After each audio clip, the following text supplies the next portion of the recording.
Yan, punta na tayo ng ano, boarding natin. Hindi na tayo tatambay kasi alas 9 eh. Pasok pa na boarding na yan. Dito ako sa Ana Airline eh. Kasi ito, nandito yung mga pagkain ng mga Pinoy ng balikbayan.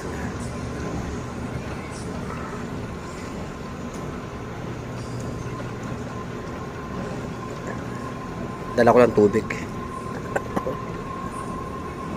Tayong budget pabili ng ano, maman pagkain dito, nako.